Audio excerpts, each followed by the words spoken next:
I see a couple questions that are perfect follow-ups to what you were just saying, Danny. So I'm going to skip ahead on one of them and Sure, give sure. you these next two questions kind of in a row.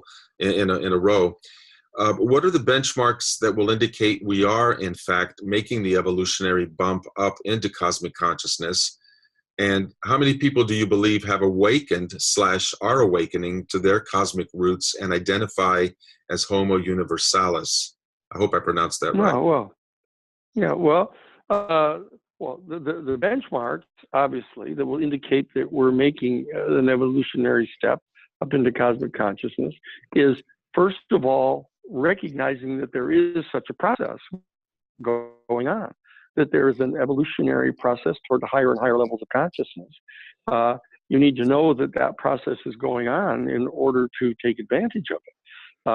So that's number one, and that we happen to be gifted. We're born into a time and culture where this phenomenon has been fairly widely recognized. There are other cultures, smaller cultures, more regional cultures that have known this in the past, but fortunately that information has been preserved and has been passed on, and it's now available for most of much larger global level now. So that is one of the benchmarks that indicates that we're in the process of being able to make this evolutionary jump. But another higher level of it is the fact that there are larger and larger systems in place for trying to help people, to try to assist people. There are also, of course, higher and higher, more complex systems that can be generating evil and injury to people. You know, the weapon systems are much more advanced than they used to be, and they can kill huge numbers of people, as we've seen in Syria and in the Middle East, etc. There are tens of thousands of refugees now fleeing from these types of huge weapons displays that are going on. But you have global organizations that are attempting to assist these people and to give them shelter, to give them home, to provide medical care for them. So that you see this type, that's another benchmark for an evolution in consciousness, to have a much more widespread consensus among tens of thousands of people that we should cooperate in providing these kind of benefits for people. So that's another indication of an increased level of consciousness. I think that the fact that there are so many people taking advantage of the developments, for example, that we're on right now, these internet radio shows, the internet programs, the live streaming programs, etc., that you can see a high percentage of these programs are now dedicated to these types of discussions of higher consciousness, collectively working to help people, like we're doing now up in the Dakotas. And, there were tens of thousands of people that came from around the world to join with the Lakota people to sit in the pathway of this dangerous pipeline that is being used to pump 910,000 gallons of crude oil an hour, out into the world, all of which is going to be sold abroad and burned and put up into our atmosphere, exacerbating this serious problem of global climate change. So we can see that happening, but there's huge numbers of people that are mobilizing to try to, in a very, very peaceful way, not going crazy and trying to blow up the pipeline or do any of those kind of things, but in a peaceful way, trying to organize and mobilize people to awaken to a higher level of consciousness. And so that's a clear benchmark that we are advancing progressively toward a higher and higher level of consciousness. Now, how many people that have already awakened or awakening to their cosmic roots and identify as Homo universalis? It's an interesting concept. The fact of the matter is that the communication to more and more people through major media in movies and other things making it clear that we are a species that exists in a much larger context with a much larger field of play than just this simple one planet. That even our human species is going to be evolving in a way that will take us out into outer space and into other planetary systems and potentially even other galaxies. And that is Homo universalis, is that we have actually see ourselves in the process of evolving toward this much higher state. And there's two dynamics here. One is the actual effect that it has upon our consciousness to recognize that we are one of many hundreds and thousands of different sentient, intelligent species in the universe, instead of we're the only one. That is helpful for us.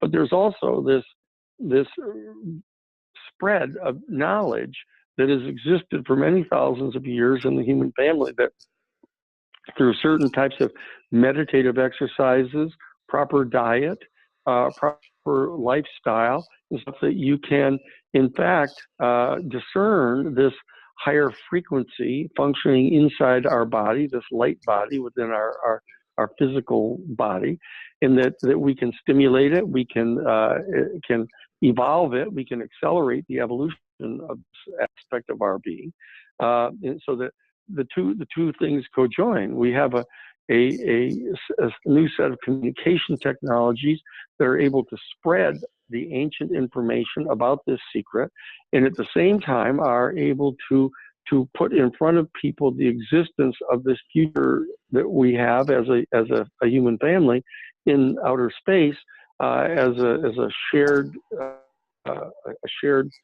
sentient being with other beings.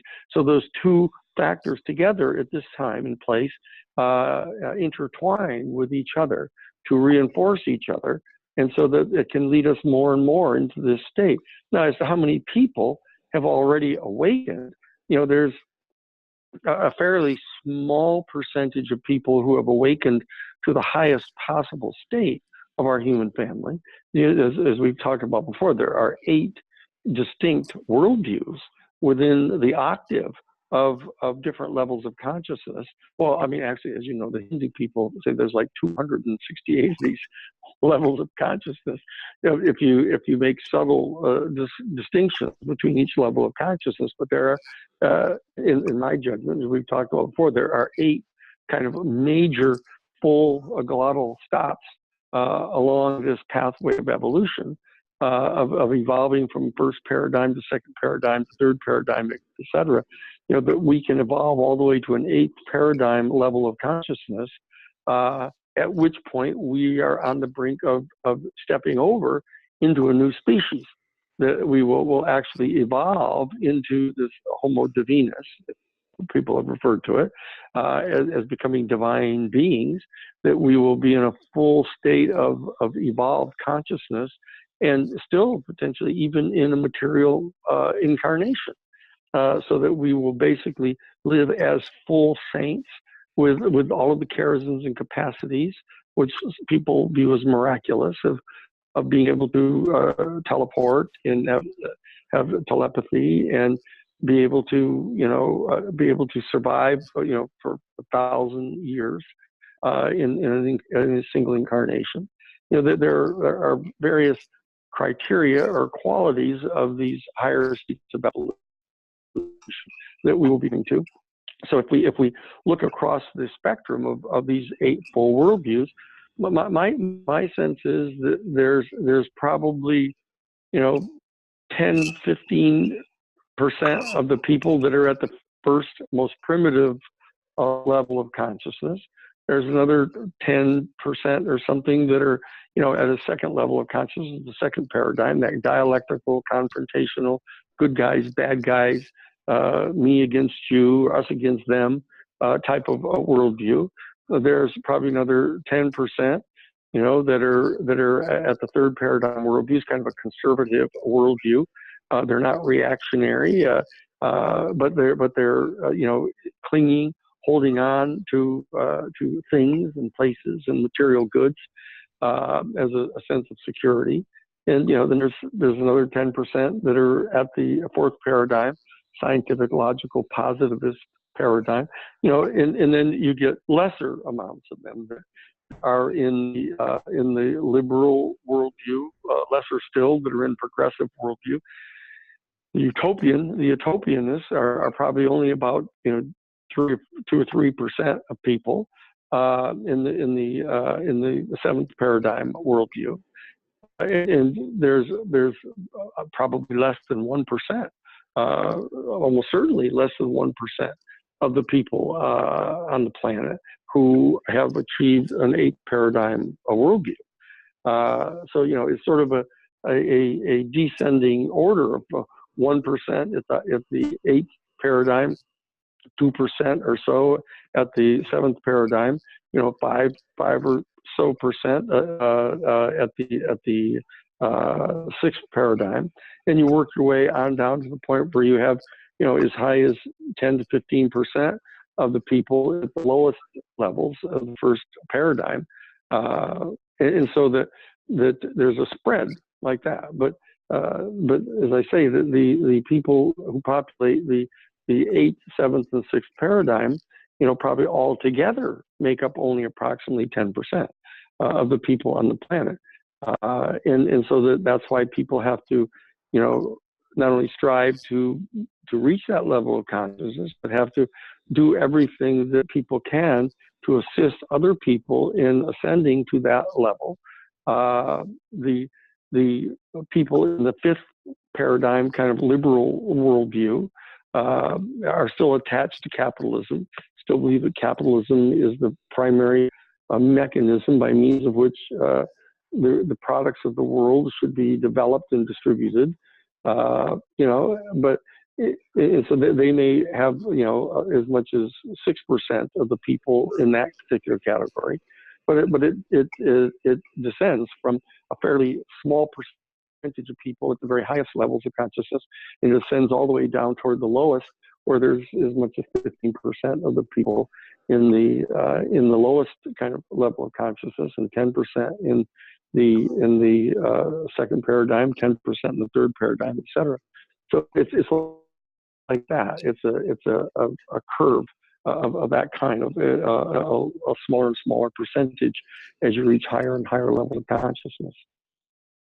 Well, and the encouraging news is that there has been progression. I'm sure that if you looked at, say, 50 years ago, the numbers that you just talked about, or the percentages you just talked about, Danny, in each of those categories might have been and probably were weighted even more towards the bottom than towards the higher arc, the higher parts of that arc. Yeah. So